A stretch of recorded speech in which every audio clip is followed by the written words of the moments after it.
Hello दोस्तों, आप सभी का स्वागत है मेरे YouTube चैनल पे। आज इस वीडियो में हम जानने वाले हैं कि हम कॉन्ट्रेक्चुअल जॉब या परमानेंट जॉब या फिक्स टर्म एम्प्लॉयमेंट, इन सब के बीच का डिफरेंस कैसे जान सकते हैं। बहुत सारे लोगों ने कमेंट बॉक्स में मेरे चैनल पे कमेंट किया है कि आईबी की जॉब टेम्परेरी है या परमानेंट है या किस तरह, या कॉन्ट्रेक्चुअल जॉब है, किस तरह की जॉब है ये। तो मैं एक आसान सा तरीका आज इस वीडियो में बताने वाला हूं कि कैसे हम पहचान सकते हैं कि एक जॉब कॉन्ट्रेक्चुअल जॉब है, फिक्स टर्म जॉब है या परमानेंट जॉब है। वो हम इस वीडियो में जानने वाले हैं। तो आइए स्टार्ट करते हैं इस वीडियो को। तो आपको सामने यहाँ पे दिख रहा होगा, अगर आप देख पा रहे हैं, सामने आपको दिख रहा होगा एक बेल का नोटिफिकेशन दिख रहा होगा। बेल एक जो कि एक पीएसयू है, भारत इलेक्ट्रॉनिक्स लिमिटेड, जो कि एक पीएसयू है। इसने कुछ वैकेंसीज निकाली थी, जैसे कि फॉर ट्रेनी इंजीनियर 1 और प्रोजेक्ट इंजीनियर 1, इसके लिए वैकेंसीज निकाली थी। अब यहां पर आप इनके जो रिम्यूनरेशन होते हैं, रिम्यूनरेशन मतलब कि जो आपको पे मिलने वाली है, वो जो होते हैं, तो उसमें आप आइए और वहां पे देखिए तो यहां पर एक वर्ड लिखा होगा कि आपको कंसोलिडेटेड पे मिलेगी। कंसोलिडेटेड पे मिलेगी मतलब यहाँ पे आपको कितनी मिलेगी? 25,000 per month for the first year, 28,000 for the second month and 31,000 per month for the third year. इस तरह से आपको एक कंसोलिडेटेड पे मिलेगी। मतलब यहाँ पे एक पे स्केल डिफाइन नहीं है। तो ये यहाँ पे आप इसकी पे स्केल देखेंगे तो यहाँ पे सिर्फ एक कंसोलिडेटेड रिम्यूनरेशन लिखा हुआ है। इसी तरीके से प्रोजेक्ट इंजीनियर की अगर जॉब देखेंगे तो ये अगर यहाँ पर इसकी सैलरी देखेंगे तो यहाँ पर कितना लिखा हुआ है? 35,000 per month for the first year, 40,000 per month for the second year, और थर्ड ईयर के लिए कितना है? 50,000 पर मंथ है। मतलब कि यहां पर एक फिक्स पे है कि इतनी ही पे आपको मिलेगी। और ये एक कॉन्ट्रेक्चुअल या ये कहिए कि फिक्स टर्म एम्प्लॉयमेंट थी। ये क्या थी? फिक्स टर्म एम्प्लॉयमेंट थी। तो आपने देखा इसका जो सैलरी स्ट्रक्चर है वो किस तरीके से लिखा हुआ। अब हम दूसरी एक वैकेंसी पे चलते हैं। दूसरी एक वैकेंसी है, ये एक एनटीपीसी की वैकेंसी है। ये एक एनटीपीसी की वैकेंसी है। एनटीपीसी ने भी फिक्स्ड टर्म के लिए वैकेंसी निकाली है 3 इयर्स के लिए। तो यहां पर आप अगर सैलरी में आए, सैलरी में अगर आप देखते हैं तो यहां पर लिखा होगा कंसोलिडेटेड पे मिलेगी मंथली आपको कितनी? 1,70,000 रुपए। और यहां पर अगर दूसरी जो इसकी वैकेंसी थी उसके लिए भी लिखा हुआ है कंसोलिडेटेड पे मिलेगी आपको मंथली कितनी? 1,89,000 रुपए। तो आप वर्ड देख रहे हैं, यहाँ पे लिखा हुआ है कंसोलिडेटेड पे मिलेगी इतनी, मतलब इतनी ही सैलरी आपको मिलेगी।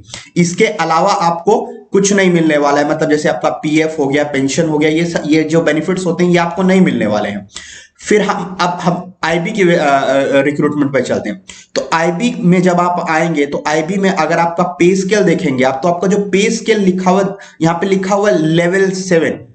तो इस तरह से सेंट्रल गवर्नमेंट के पे स्केल के कुछ लेवल्स हैं, जैसे level 1, level 2, level 3, level 4, level 5, level 6। इस तरीके से लेवल 10 है। जैसे लेवल 10 में आपकी यूपीएससी जो आईएएस की जॉब आती है वो लेवल 10 की जॉब है। जो ग्रुप ए की सर्विसेज हैं वो लेवल 10 की सर्विसेज होती हैं। ग्रुप बी की जो सर्विसेज होती हैं वो नॉर्मली लेवल 8 या लेवल 7 में आती हैं। तो ये लेवल 7 और यहाँ पे जो पे स्केल है ना, वो आप देखेंगे तो एक तरह से ये सेंट्रल गवर्नमेंट का पे स्केल होता है जो लेवल 7 है। और इसके अलावा आपको in the pay matrix plus admissible central government allowances, आपको सेंट्रल गवर्नमेंट के जितने भी अलाउंसेस हैं, मतलब जितने भी बेनिफिट्स हैं, जैसे कि आपका पीएफ हो गया, पीएफ तो नहीं होता, एनपीएस होता है, तो वो सब भी आपको मिलने वाले हैं। तो ये सब चीजें आपको सिर्फ एक परमानेंट जॉब में ही मिलती हैं। अगर आपकी कॉन्ट्रेक्चुअल या फिक्स टर्म एम्प्लॉयमेंट रहेगी या टेम्पररी जॉब रहेगी तो उसमें आपको पीएफ जैसे बेनिफिट नहीं मिलेंगे और वहां पे जो पे स्केल डिफाइन नहीं होगा, वहां पे आपको कंसोलिडेटेड पे लिखा होगा। फिर हम एक सेकेंड वैकेंसीज पे और चलते हैं। तो आपका ये डाउट क्लियर हो गया कि जो लोग पूछ रहे थे कि इंटेलिजेंस ब्यूरो क्या एक टेम्परेरी जॉब है? नहीं, ऐसा नहीं है। इंटेलिजेंस ब्यूरो की जो जॉब है वो एक परमानेंट जॉब है। इसके अलावा अगर हम एक वैकेंसी और देखते हैं जो कल ही आई है, जो कि है एसएससी सीजीएल की जो वैकेंसी आई है, उसमें भी अगर आप पे स्केल देखते हैं तो अगर हम यहाँ असिस्टेंट ऑडिट ऑफिसर या असिस्टेंट इंडियन ऑडिट में देखते हैं तो उसका पे स्केल अगर देखते हैं तो यहाँ पर पे लेवल 8 लिखा हुआ है। और ये कितना है? 47,000 600 से लेके 1,51,000 तक ये लिखा हुआ है। ये ऐसा क्यों लिखा रहता है, पे स्केल ऐसा इस तरीके से क्यों लिखा रहता है? क्योंकि ये फिक्स नहीं है, इसके ऊपर आपको बहुत कुछ मिलने वाला है। जैसे इसके ऊपर जितने डीए है, सब कैलकुलेशन आपकी इसी बेसिक सैलरी पे कैलकुलेशन होंगे, आपको जितने अलाउंसेस हैं वो सब इसी पे कैलकुलेट होंगे। लेकिन अगर आपकी जॉब अगर आपकी जॉब टेम्परेरी होगी या कॉन्ट्रेक्चुअल होगी या फिक्स टर्म एम्प्लॉयमेंट होगी, तो वहां पे क्या होगा, वहां पे आपको एक फिक्स्ड सैलरी मिलेगी। इसका मतलब ये कि उसके ऊपर आपको डीए या इसके अदर अलाउंसेस या पीएफ के बेनिफिट वो नहीं मिलने वाले हैं। तो इस तरह से आप आइडेंटिफाई कर सकते हैं अपने आप खुद से कि कौन सी जॉब फिक्स टर्म एम्प्लॉयमेंट है, कौन सी जॉब टेम्परेरी है, कौन सी जॉब परमानेंट है। ये बहुत इजी तरीका है एक जॉब को आइडेंटिफाई करने का कि आप उसका पे स्केल देखिए। अगर पे स्केल में कुछ, अगर सेंट्रल गवर्नमेंट की जॉब है तो उसमें पे लेवल इस तरीके से लिखा होगा। अगर पीएसयू की जॉब है तो वहां भी अलग अलग पे स्केल डिफाइन है, जैसे E1 का अलग स्केल रहेगा, E2 का अलग स्केल रहेगा। लेकिन फिक्स टर्म के केस में क्या रहेगा, आपको कंसोलिडेटेड अमाउंट रहेगा कि इतना ही अमाउंट आपको मिलने वाला है, इसके अलावा आपको कुछ और नहीं मिलने वाला है।